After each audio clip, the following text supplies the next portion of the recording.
Hey everyone, it's Avalon, and today I am actually sending a parcel to someone down in Victoria with a collection of plants. So I thought it'd be a really good opportunity to film how I prepare plants, how I package them, and then how I put them inside a box for postage in Australia. I think so many people are getting into propagating and sending their cuttings, but if you don't package them correctly, then it can often lead to disaster where your plants just simply don't survive, especially if postage is delayed. So I thought I'd film that for you all. So just a few things I recommend having. Firstly is your box. I'm just using one of the Australia Post boxes. I've always just used these. I then have my gloves because it turns out I think I'm allergic to sphagnum moss, so that sucks. I have sphagnum moss as well. It's currently with my giant gloriosum, but I'm just going to be stealing out of this because there's loads inside. So I've got sphagnum moss. I've then just got some recyclable materials, so foil to wrap things in.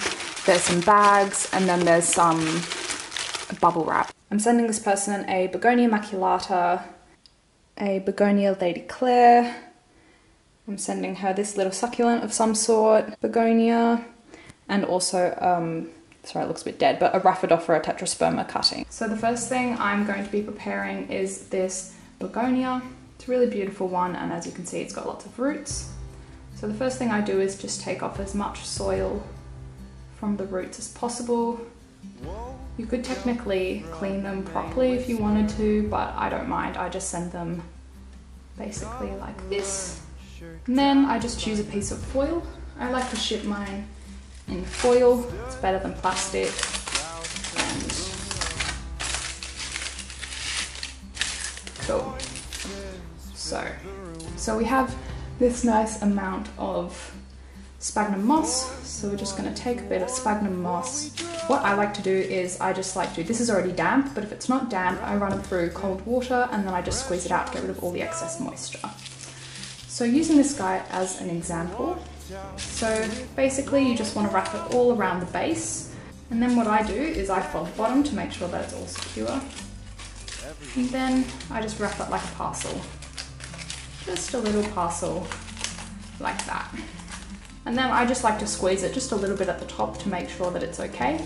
But generally, foil holds its place. That's number one, so I just move that to the side and then I move on to my next one.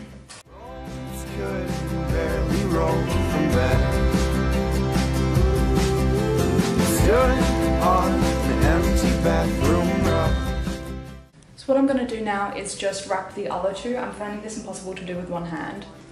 Okay, so now we have all these plants all happy and merry. The first thing I like to do is line the bottom and sometimes the sides with some bubble wrap. This is just to protect the plants if the box is thrown around. I'll show you how I continue to grow upon that. But basically the next thing I do from here is I usually put down my largest plants. So I put them in the corner because that's kind of the safest part of the box. I don't know if that's actually true, but that's where I put them. Maybe my other begonia I'd place in this corner. Obviously I've got quite a few big boys, so I'd probably place 3 in a row like this. These ones are really tiny, so I feel like you can kind of fit them wherever they need to. Also, this is a succulent, so it's pretty robust. It doesn't have any delicate. But the most important thing is to make sure that all your foliage is protected. So I just like to make sure that all these leaves have kind of some room to breathe. Essentially, I have taped these down to really make sure that they're safe. So the next thing that I like to do is just fill the rest of the big spaces with recycled newspaper or something else I have on hand. It looks kind of dodgy, but basically this is nicely packaged just on top. And then I've just got a piece over there. I've just put a piece of paper just under these leaves to protect them. So that's all I'm going to do in terms of stuffing this area. The last thing I'm going to do is, here's another piece of recycled bubble wrap. And what I'm going to do is just stick it onto the postage just right there, which means that when it folds over, it'll just protect these leaves. The final test is to do this.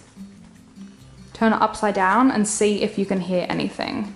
The final thing I do is I like to put a little live plants note on the box. I write live plants and this side up, just so that when the postie is taking it, he is aware that it's something a little bit more delicate. I also like to write a note that says please leave in shade if possible, especially if the person isn't home to collect the parcel. You want it to be sitting somewhere as cool as possible so that your plants don't wilt inside and die. And then I just use really strong packing tape just to make sure that this box is really secure.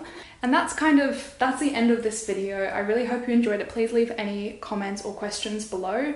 If you do have a really large plant, for example, my pink princess, that was actually sent in a mailing tube, which was really excellent because they're really hardy, nothing's gonna come out. So if you've got a really big plant like that, for example, mailing tubes are a perfect way to send them as well. Anyway, have fun sending them. I definitely recommend you get into it. Don't be scared, just give it a go and see what happens. Send one to a friend so you kind of get into the habit and the routine of making them and sending plants, but it's a really excellent way to share them. Nearly all the plants I have been sent to me, except for a few, so it's definitely something you should get into. Anyway, have a lovely day, everyone.